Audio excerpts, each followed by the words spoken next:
ہوں۔ بہروز کی ساری بات سن کر بہت دیر تک سوچنے کے بعد واجد نے اسے دیکھا، گویا تعارف کروا آئے۔ ہاں، مگر اس کا رد عمل بہت شدید تھا۔ ہاں زاہد، وہ تو ہوگا۔ اس کے ساتھ کون سا اچھا ہوا ہے؟ اور تمہارا کیا خیال تھا؟ وہ پھول تھامے تمہارے سواگت کے لیے ہار سنگار لیے منتظر ہوگی۔ واجد شرارت سے باز نہ آیا۔ بہروز اسے دیکھ کر رہ گیا۔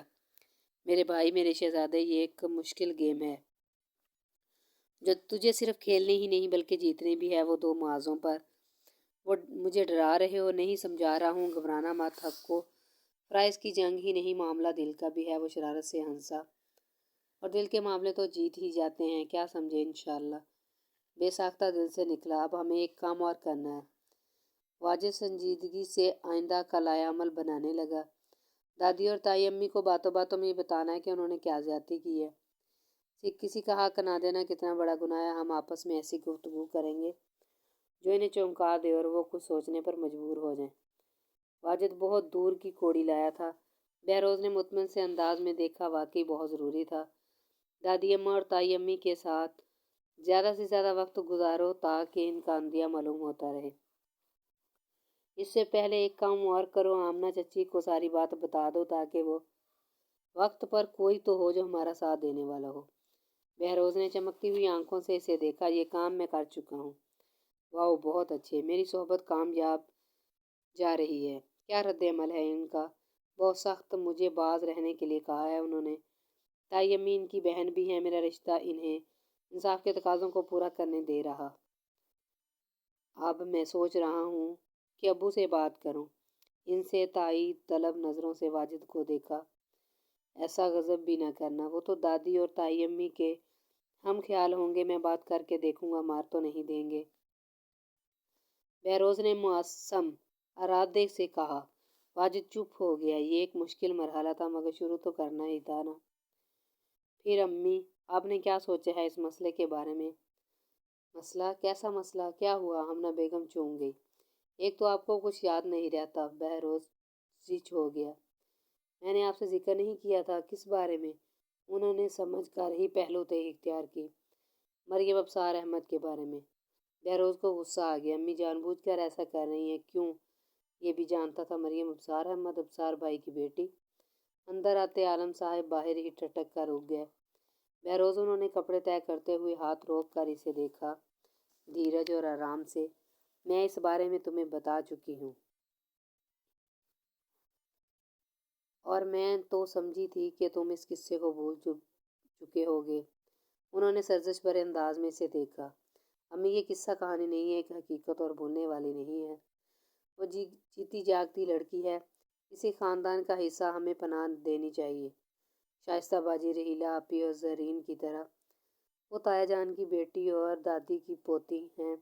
اسے اس کا حق ملنا چاہیے۔ حق تو تب ملے نا جب دوسرے تسلیم کریں۔ یہ مال متاع دولت جائیداد کب تک رہے گی؟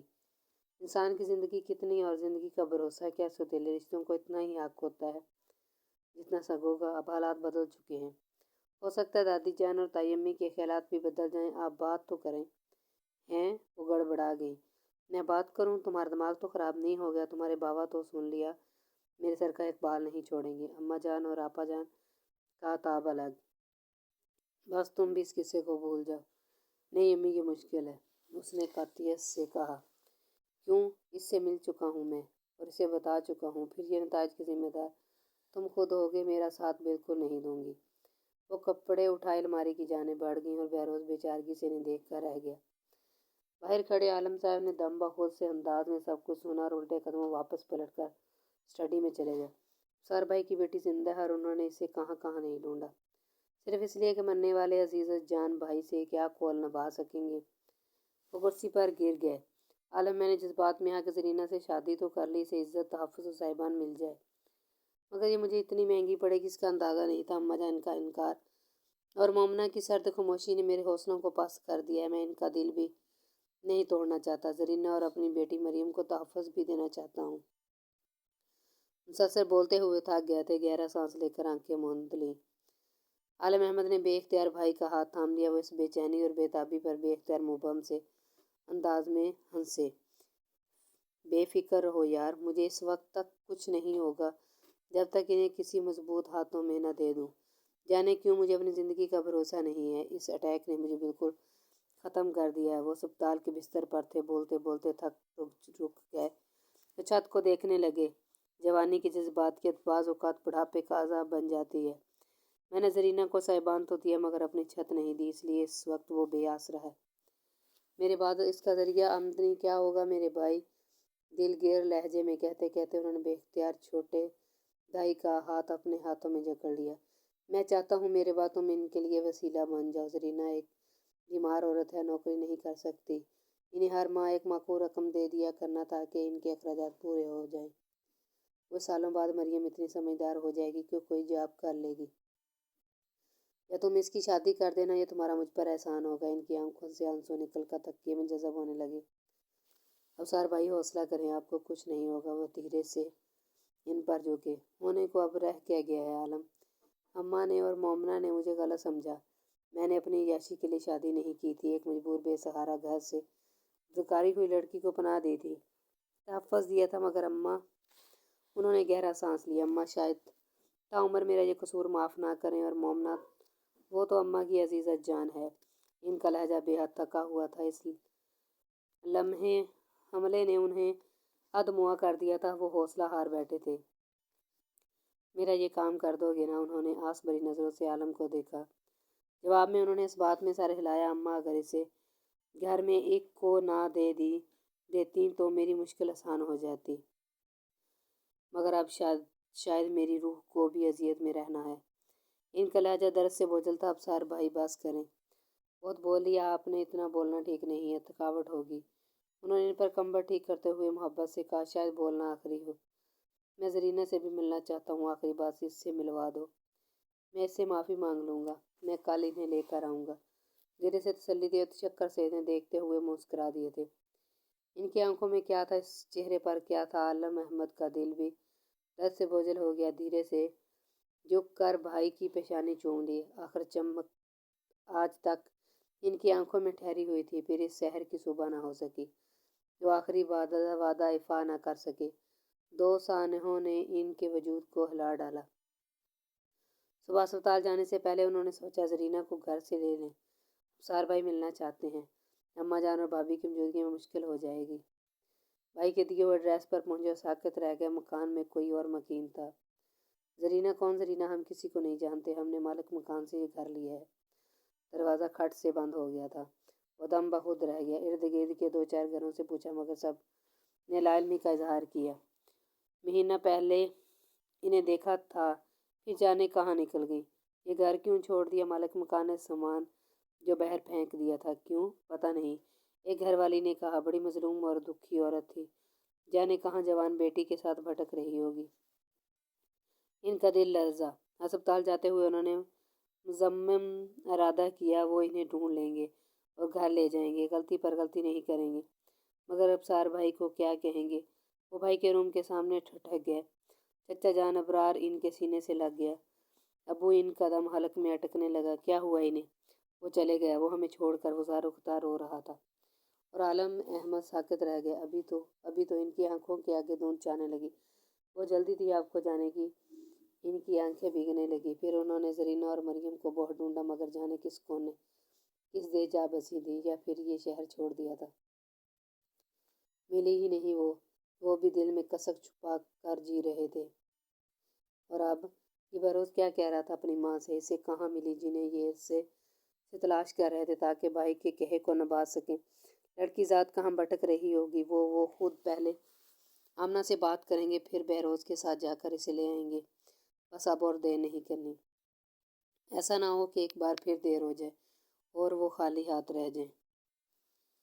اماں جان اور مومنہ بھابھی کو منا لیں گے، شاید ان کا ضمیر بھی انہیں ملامت کر رہا ہو۔ بہت دیر تک جانے کیا سوچتے رہے اور پھر رات گئے سونے کے لیے اٹھ گئے۔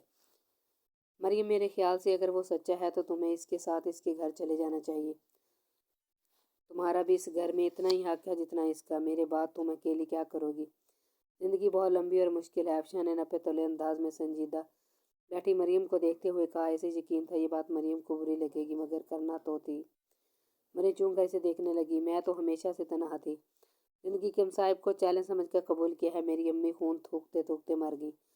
میرے تحفظ و صاحبان کے لیے اس گھر میں گئی تھی، انہیں نہ صحیح ان کی بیٹی کو رکھ لیں، مگر اس سنگ دل لوگوں نے ہاں نہیں کی، میرے سر پر ہاتھ نہیں رکھا۔ تو اب کیوں افشاں، کیوں؟ افشاں نے اسے رحم آمیز نظروں سے دیکھا۔ میرا اس گھر سے واسطہ ہے ہی نہیں کوئی۔ مریم، ہو سکتا ہے وہ شرمندہ ہوں، انہیں اپنی ذاتی کا احساس ہوا ہو اور وہ تلافی کرنا چاہتے ہوں۔ اب کیسی کس بات کی تلافی؟ زندگی کے تلخ مصائب تو گزر گئے، اب تو بس آگے بڑھنا ہے، منزل کو پانا ہے، اب تو کوئی دکھ رہا ہی نہیں۔ اس نے مضبوط لہجے میں کہتے ہوئے اسے دیکھا۔ اور تم اس موضوع پر بات نہیں کرو گی مجھ سے، صرف شادی کی تیاریاں کرو اور رضی بھائی کے متعلق سوچو اور ان چیزوں کی لسٹ بناؤ جس سے وہ چھوٹا سا گھر سجے جو رضی بھائی نے تمہارے لیے خریدا ہے۔ افشاں مسکرا دی۔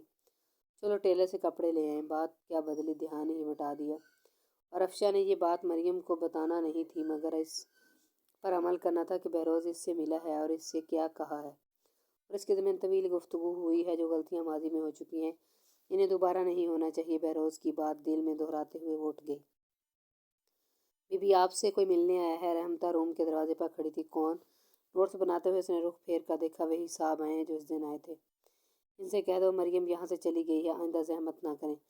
وہ ایک دم بنا سی گئی۔ رحمتہ ڈر کے نکل گئی۔ مریم، اس سے کھل کر بات کرو، منہ چھپانے سے کچھ نہیں ہوگا، افشاں نے رساں سے کہا۔ کیوں؟ کس ناطے؟ کیا ہے میرے پاس؟ اب کیوں یہ لوگ میرا جینا سکون چھیننے آئے ہیں؟ ہو سکتا ہے تمہیں ان سے زیادہ سکون مل جائے۔ مریم اسے دیکھتی رہ گئی۔ اس کے لبوں پر معنی خیز مسکراہٹ تھی۔ بندہ بہت اچھا اور ڈیشنگ پرسنالٹی رکھتا ہے، ہو سکتا ہے تمہیں پرپوز کرے۔ شادی تو تمہیں بہرحال کرنی ہی ہے نا؟